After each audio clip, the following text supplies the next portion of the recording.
Hey guys, welcome to the channel Struggle Post. You might be watching this from a multitude of different platforms depending on what I decide to do with this, but without further ado, this is my my story about me being married, the 8-year struggle of being married, because it's definitely a struggle.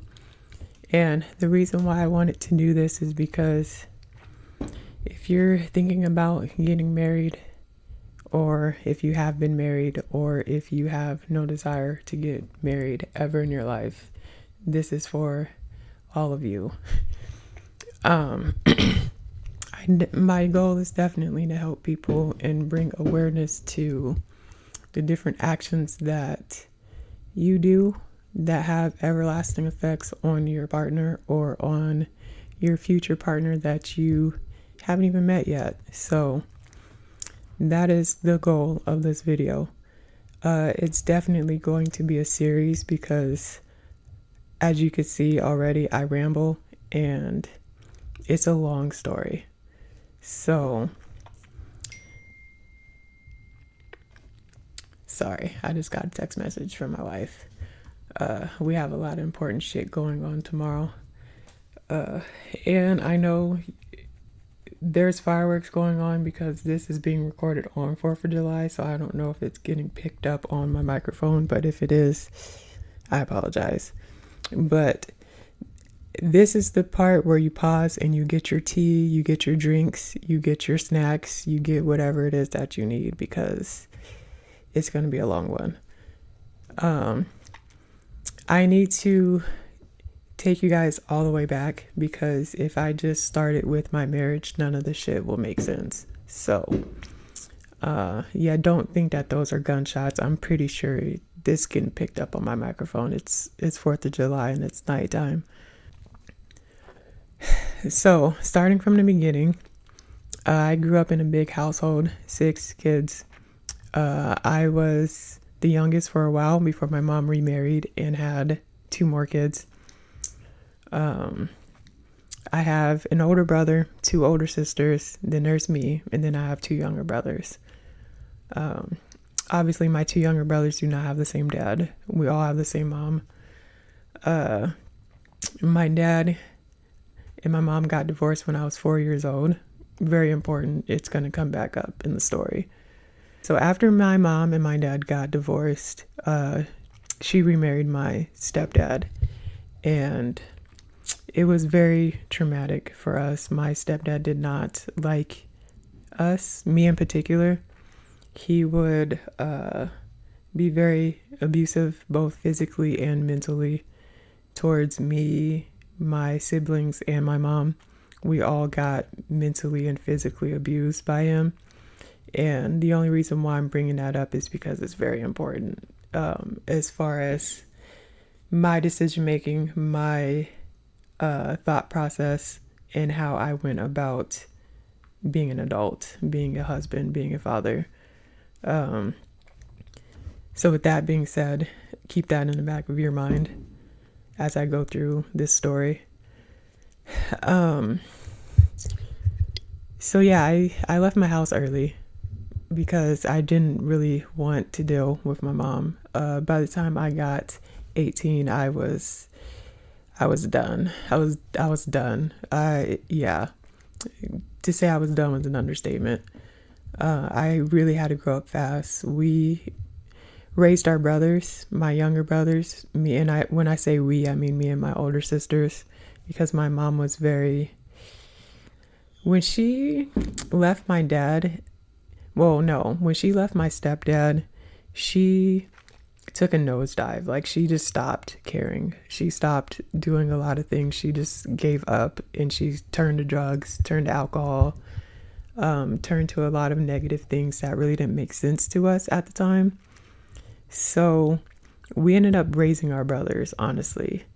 And surprisingly, they turned out okay, because, oh my God, like, we grew up really fucking rough. Like, it was really fucking rough for us. Like, I'm not even gonna lie.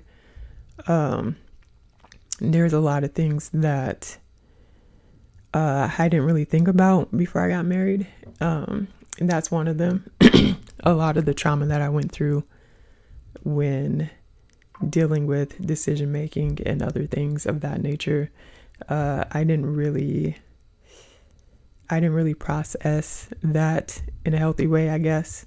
And I didn't really realize that until early on. But again, I'm rambling right now, so let me just stay focused. Okay, my mom divorced my dad, then she divorced my stepdad, and after that, she took a nosedive. So by the time I was 18, I was ready to fucking leave. After I graduated from high school, I got a really good job, which was surprising for me because I didn't really think I was going to graduate high school in its entirety. There is a lot of shit that I did not process, okay? So I graduated, okay, got a good job. It was at a hospital called Mayo Clinic, very famous hospital in Arizona, because that's where I'm from, by the way, Arizona. That's going to come up in the story too, so I need to mention that. I was working at that job for maybe 3 years before I met, well, what I thought was the girl of my dreams. And I started pursuing her, and maybe for like a year, we were just in the friend zone talking, and we ended up dating. We dated for maybe about, I want to say 5 or 6 months before she moved into my apartment, because like I said, I was done with my mom, so I got the fuck out of there as soon as I could. I had me a little apartment. I was working. I had my life together. I was fine. I was straight. I was good. Okay. So she moves in. Maybe about 6 months later, she's pregnant. Like, surprise. Not really a surprise because we both wanted to, well, by both, I mean me. I wanted to have a kid. Not really sure why at that time. Now that I think about it in hindsight, not really sure why I wanted a kid. It was just always definitely on my bucket list to be a family man. She gets pregnant, and I need to add into the story that her family did not like me. She was a Mexican lady, and obviously the rest of her family was Mexican too. They did not like me, especially her dad. Like, her dad fucking hated me to a T. Like, he really hated me. I need to really iterate that. He really fucking hated me. And just for clarity, I'm not talking about my wife right now. This is the backstory. But it is all important. It's not going to make sense once I start telling you about my marriage if I don't tell you this. So we were going through her deal with her family and her parents, and having that kid was it really put a wedge between me and her family, right? So I want to say about 6 months after our daughter was born, because we had a girl, and this is back in 2015, we had our daughter. Okay, about 6 months after that, we started running into financial problems. We had to get a car, and by we I mean me, had to get a car that we really couldn't afford, because I was already I wouldn't say I was maxed out. I definitely wasn't maxed out, but I definitely had to take on a car on top of the apartment. And at this time, I wasn't really asking or expecting my girlfriend to do anything financially for us. Like, if she chipped in, cool. If she didn't, also cool. I took it upon myself to be that person who paid for everything, because that was just like my mindset at the time, right? It ended up backfiring because I remember one day I sent her to the store with my last $20 and I expected her to get food that we needed, and she comes back with a whole bunch of junk food. And I just remembered having to ask my mom for money to pay for our lights. And I know that I'm making a short story out of this, but I was really fucking fed up at that time. Like, I was fed up with the childishness in her family and just being the fucking bad guy at every fucking turn. And yeah, one day, like, I fucking snapped. I'm not even gonna lie. I'm a very angry person. I try to deal with it when I can. But at that time, because I'm straight out of high school, I was still young as fuck, very immature. Okay, I always used to let my anger get the best of me. And that particular day when I had to ask my mom for money to pay for our fucking lights, and yeah, it was too much for me. Like, it was mentally too much. And I remember being at work and she dropped me off that morning, right, in my car. And she went to go do whatever she needed to do. I think she needed to babysit her nieces that day. And I was expecting her to come and pick me up because she knew what time I got off of work. And when she wasn't there, it really pissed me off because I was like, hey, if you weren't going to fucking pick me up, you could have at least told me, like, you weren't going to fucking come, right? So it turns into an argument.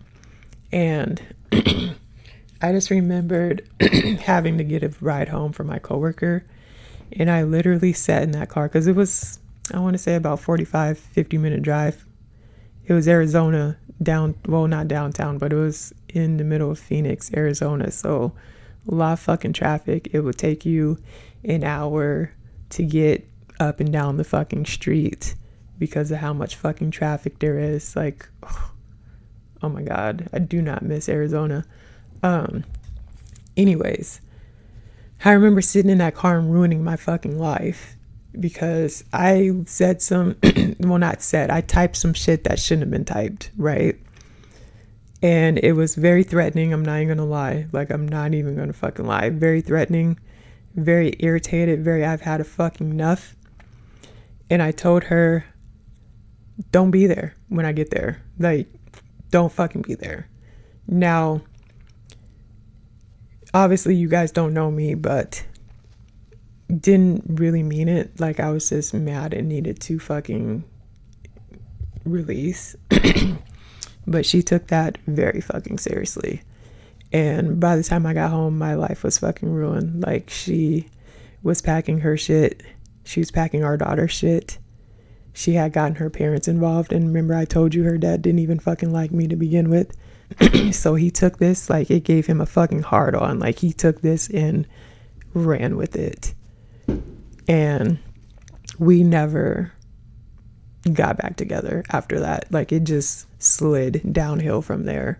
So it went from that to us having a custody battle. And I remember just being so fucking angry that I knew, like, given the opportunity, I would have did what my mom did to my dad, which was use her kids, me, us, and my siblings as a pawn to do whatever I felt like, which at the time for me was like, hey, I want my daughter to hate you guys as much as I fucking do. And that shit was very childish. And I just remembered, like, not wanting to be a part of that.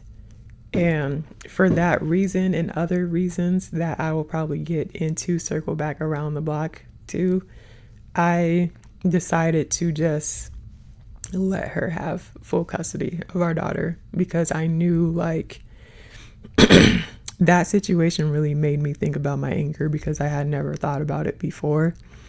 And I knew, like, me dealing with her dad, that I really needed some help as far as being angry. Like, so I decided to work on myself at that time. And that's what I did. I started going to anger management. I started getting the help that I needed, and I started focusing on me. So I just gave her full custody. Like, I didn't even fight. I remember I called a couple of lawyers and they gave me astronomical amounts of how much they wanted to fight this case for me. And I was like, no, I would rather give that money to her for our daughter if that's really what I'm going to do. And, so yeah, that happened. Maybe less than a year after that. Well, I'm getting too ahead of myself. While this is going on, I had identity fucking fraud. Like, somebody stole my fucking debit card, was able to access my account and all my information, social security, bank access. Like, they ran a fucking muck.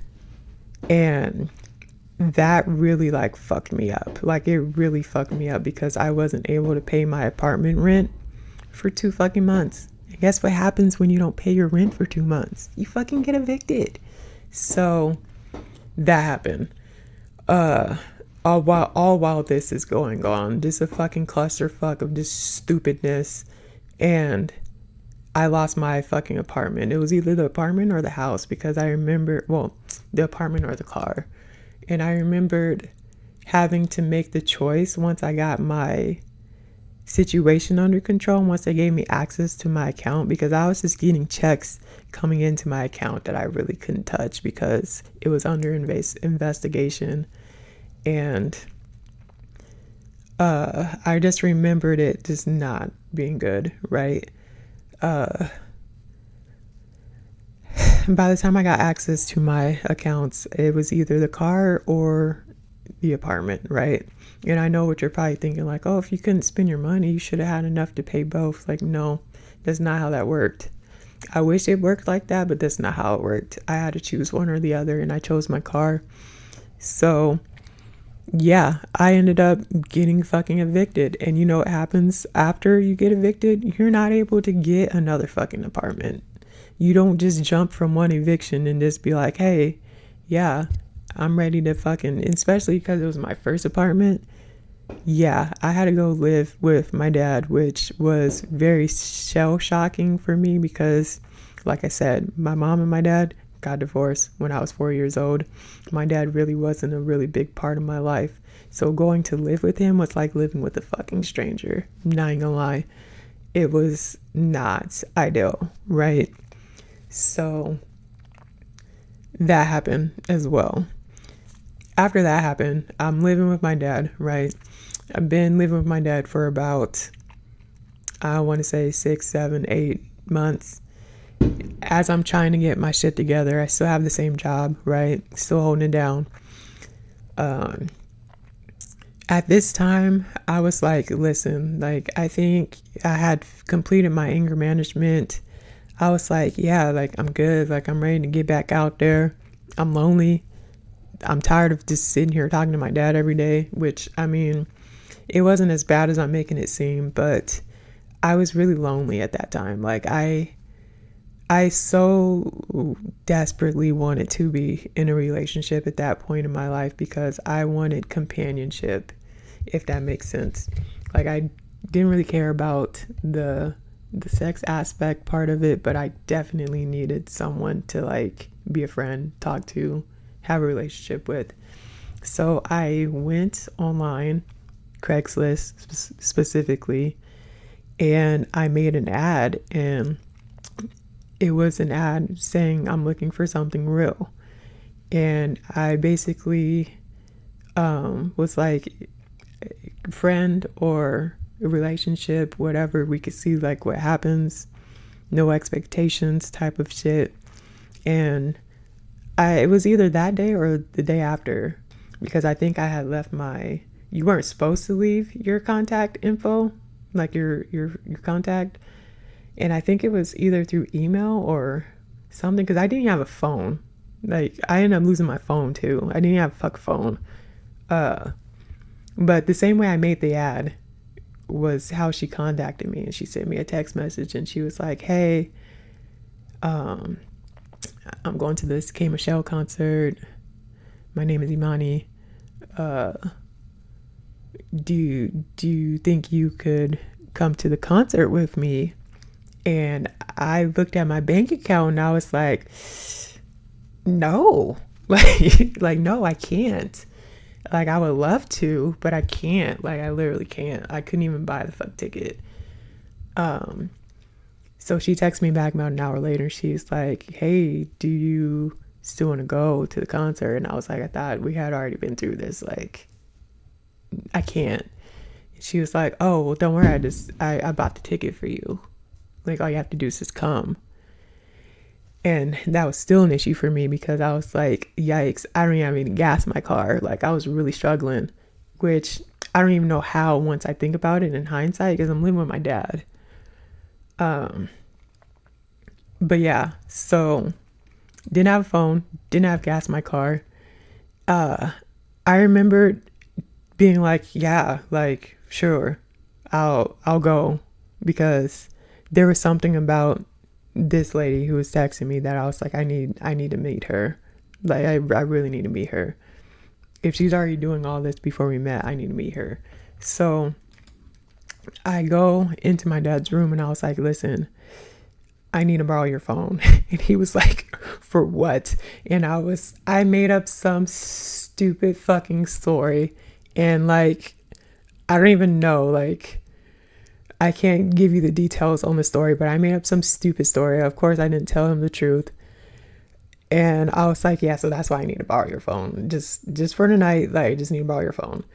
And he ended up giving me his phone, thank God, because I needed it. It came in clutch. And so I have his phone. I have my car with no gas in it. And I make my way down to the theater. And we go to this K Michelle concert, right? And I'm telling you right now, like, when I seen Imani, okay, this feeling came over me that like I never can forget. Because soon as I seen her, I was like, this is my wife. Like, this is my wife. I was like, I need to chill. But I'm like, this is my wife. Like, I felt that shit soon as I met her. Before she even said hi to me, like as we're walking up, I felt it in my soul. Like, not even gonna lie. And I've met plenty of females. Plenty of females. Never felt like that one day in my life. But when I seen her, I knew she was my wife. Like, I knew it. So I'm trying to play it cool. You know, we go in there. We're kikiing. We go to this concert. And I want to pause to tell you something funny. Because I didn't even have money to fucking park in the venue. It was like $10 or $15 to park in the venue. Didn't even have it. I had to scoot whoop. And I had to go park in like a neighborhood that was like right by the venue.